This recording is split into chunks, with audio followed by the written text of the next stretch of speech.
스테이블 코인을 왜 굳이 지금 밀어붙일까?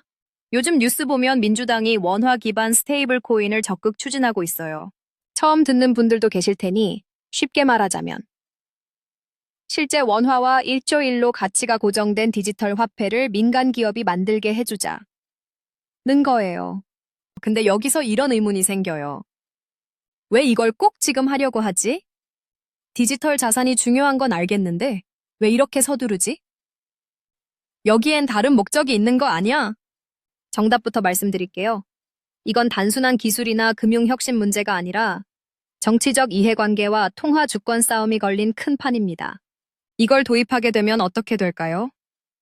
표면적으로는 이렇게 말합니다. 글로벌 디지털 금융 경쟁에서 뒤처지면 안 된다.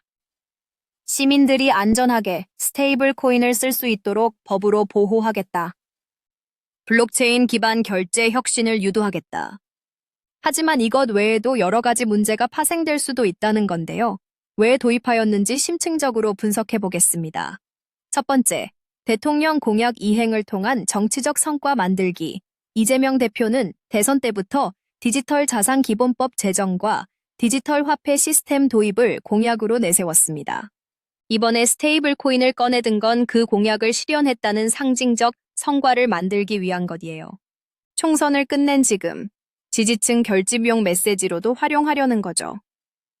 요즘 같은 분위기에서는 블록체인 코인 쪽에 우호적인 정부가 되어야 한다는 이해 관계자들의 표심도 놓치면 안 됩니다. 두 번째, 중앙은행 권한을 간접적으로 약화시키기 이 부분이 가장 중요한데요. 원래 돈이라는 건 중앙은행, 즉 한국은행이 발행하고 관리하는 국가 고유 권한이에요. 그런데 이번 법안에서는 민간 기업이 원화 연동 코인을 발행할 수 있게 만들었어요. 이건 곧 돈을 민간이 발행해도 된다는 선언과 다를 게 없습니다. 결국 이건 통화 발행 주권이 흔들리는 문제예요. 한국은행은 당연히 강하게 반대합니다. 하지만 민주당은 경제 생태계 혁신이라는 명분 아래 한은의 통화정책 권한을 우회적으로 흐리게 만드는 법안을 추진하고 있는 겁니다. 민주당 민병덕 의원이 대표 발의한 디지털 자산기본법은 일전 지위 기준에 부합하고 금융위 인가만 받으면 민간 기업도 원화 연동 스테이블 코인을 발행할 수 있도록 허용하고 있습니다. 해당 법안 초안에는 스테이블 코인 인가 권한을 한국은행이 아닌 금융위원회에 배분하려는 내용이 포함되어 있다고 보도됐습니다. 쉽게 말해 돈 찍는 주체의 권한을 국가기관이 아닌 민간에게 넘겨주는 셈입니다. 한국은행은 법안 발의 직후 입장을 냈는데요. 원화 스테이블 코인이 통용될 경우 금리 정책의 유효성이 저해되고 환율 정책의 통제력도 약화될 수 있다. 이창용 총재는 비은행 기관이 마음대로 발행하면 통화정책 유효성이 상당히 저해될 것이라고 경고했습니다. 하는 관계자는 스테이블 코인은 통화정책, 금융안정, 지급결제에 중대한 영향을 미칠 수 있어 인가 단계에서 한국은행이 실질적 권한을 가져야 한다고 지적했습니다. 세 번째, 금융규제 회피 통로로 악용될 가능성. 스테이블 코인은 탈중앙화 규제 우회가 매력이라 많은 기업들이 원합니다. 특히 기존 금융 규제를 벗어나고 싶은 자산가 금융 스타트업 특정 정치 후원 세력들은 이 구조를 적극 환영합니다. 왜냐하면 이 코인을 통해 세금 회피, 자산 이전, 해외 송금, 투자 회피 같은 수단이 더 쉬워지기 때문이에요. 예를 들어 누군가 원화 스테이블 코인으로 100억을 사서 해외 거래소에서 비트코인으로 바꾸고 다시 이를 미국 부동산에 넣었다. 그 돈의 원래 출처와 경로는 거의 파악되지 않게 됩니다. 민간이 발행한 가짜 원화가 유통되면 지하 경제가 커지고 범죄 자금 세탁에도 활용될 수 있습니다. 가장 위험한 건 화폐의 신뢰가 흔들린다는 것입니다.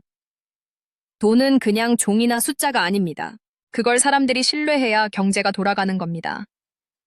근데 A기업이 발행한 스테이블 코인 B거래소가 찍어낸 디지털 원화, 이런 게 시중에 막 풀리면 어떻게 될까요? 내 통장에 든 원화보다 A회사가 만든 스테이블 코인이 더 안전한가? 이게 정부 보증도 없는 거라면 망하면 나는 돈 못 돌려받는 거 아닌가?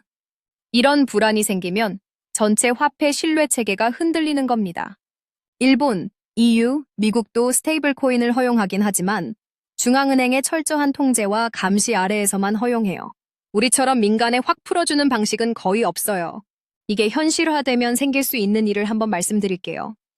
부실 기업이 만든 스테이블 코인이 망하면서 수십만 명 피해 코인런 사태. 특정 스테이블 코인에 대한 불신으로 대규모 인출 사태 한은의 통화 정책 무력화. 기준금리를 올려도 코인 시장엔 영향 없습니다. 금융사고의 블록체인 버전. 실명 확인이 불분명한 코인에 의한 보이스피싱. 자금 세탁이 가능하다. 가상자산 거래소와 정치권의 유착. 특정 코인에 투자한 이권 세력과 법안 로비가 가능하다. 그래서 우리는 어떻게 봐야 하나? 이 법의 핵심은 이거예요. 화폐를 누가 관리할 것인가? 통화를 누가 통제할 것인가? 국민의 돈이 정치적으로 악용될 수 있는가? 이번에는 해외 실패 사례에 대해서도 알아볼까요? 미국에서 터진 테라루나 사태 기억하시죠?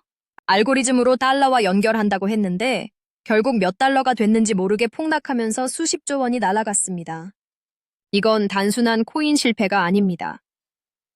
금융시장 전체에 큰 충격과 불안감을 불러일으켰죠. 그리고 페이스북이 하려던 DM 프로젝트도 결국 각국 중앙은행들의 벽에 막혀서 좌초됐습니다. 왜? 바로 국가가 아닌 민간 기업이 화폐를 찍어내는 것에 대한 불신과 위험성 때문입니다. 돈은 그냥 찍어내는 장난감이 아니거든요. 믿음과 안정성, 국가 통제가 있어야 금융 시스템이 제대로 굴러갑니다. 기술은 좋지만 주권은 지켜야 합니다. 스테이블 코인 기술 자체는 나쁘지 않습니다. 하지만 그 권한을 누구에게 주느냐는 완전히 다른 이야기예요. 돈을 민간이 찍게 두면 그건 민간판 한국은행이 생기는 셈입니다. 국가가 관리하지 못하는 돈이 돌아다니는 순간 국민이 믿는 돈의 신뢰와 나라 경제의 근간이 흔들립니다. 그래서 이건 단순한 기술이나 블록체인 이야기가 아니라 경제의 뿌리이자 국민의 지갑이 걸린 문제입니다. 민주당이 법안으로 밀어붙이는 건 단순한 기술 혁신이 아닙니다. 그 중심에는 민간에게 돈 찍을 권한을 넘겨줘도 되느냐. 즉, 한국은행의 통화 발행 주권을 우회적으로 무너뜨리는 시도가 있다는 점이 핵심입니다. 그리고 한국은행은 이미 비은행이 찍는 돈은 통제할 수 없고 물가 금리 환율 안정에 악영향을 준다고 경고하고 있어요. 이 싸움, 단순한 핀테크 논쟁이 아니라 돈을 누가 만들고 누가 책임지는가 하는 주권 투쟁이라는 사실을 확인하세요.